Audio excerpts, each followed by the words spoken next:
Number आके photo भेज दे। News बना रहे थे।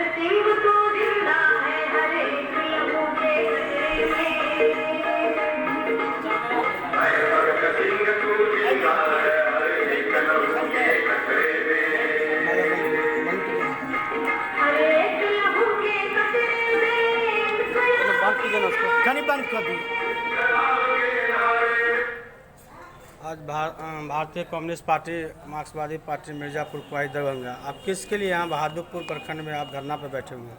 आज भारत की कम्युनिस्ट पार्टी मार्क्सवादी बहादुरपुर प्रखंड कमेटी की ओर से बहादुरपुर प्रखंड क्षेत्र को बाढ़ क्षेत्र घोषित किया जाए, सभी बाढ़ पीड़ितों को सरकारी घोषणा अनुसार राशि भेजा जाए, किसानों के जो फसल बर्बाद हुए हैं उन किसानों को मुआवजा दिया जाए, पॉलीथीन बंटवारे में जो अनियमितता और मनमानी हुई है उसकी जांच किया जाए, ये जो सामूहिक किचन है उसमें भी भ्रष्टाचार हुआ है उसकी जांच किया जाए, और ब्लॉक का अंचल में जो भ्रष्टाचार फैला हुआ है उस पर रोक लगाया जाए, समेत सभी परिवार को 10 किलो अनाज। साहब से या बहादुरपुर के पदाधिकारीगण से आपको बात नहीं? अभी तक बहादुरपुर के बीडीओ और अंचलाधिकारी से कोई वार्ता नहीं हुई है।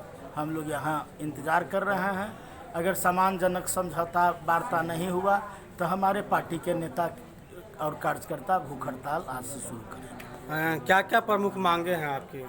प्रमुख मांग हमारा है जो बहादुरपुर प्रखंड क्षेत्र को बाढ़ क्षेत्र घोषित किया जाए और सभी लोगों को कोरोना महामारी और लॉकडाउन के चलते जो मज़दूरों का काम बंद है उसके चलते जो भूखमरी की स्थिति है, मज़दूरों को काम नहीं मिल रहा है, सभी लोगों को 10 केजी अनाज दिया जाए, 7,500 रुपया 6 महीना तक दिया जाए और मनरेगा का विस्तार कर 200 दिन काम की गारंटी और 600 रुपया मजदूरी का भुगतान हो। ये हमारा प्रमुख मांग। क्या नाम हुआ आपका? श्याम भारती, CPIM राज्य सचिव मंडल सदस्य। श्याम भारती जी से ये बात करते हैं, बहादुरपुर प्रखंड में ये अभी धरना पर बैठे हुए हैं और इनकी मांगे हैं कि जो बहादुरपुर प्रखंड को पूर्ण रूप से बाढ़ घोषित करे, अगर मजदूरों को जो रोजगार मिले, यही सब मांगों के लिए आज श्याम भारती जी से बात किया और धरने पर बैठे हैं बहादुरपुर प्रखंड में।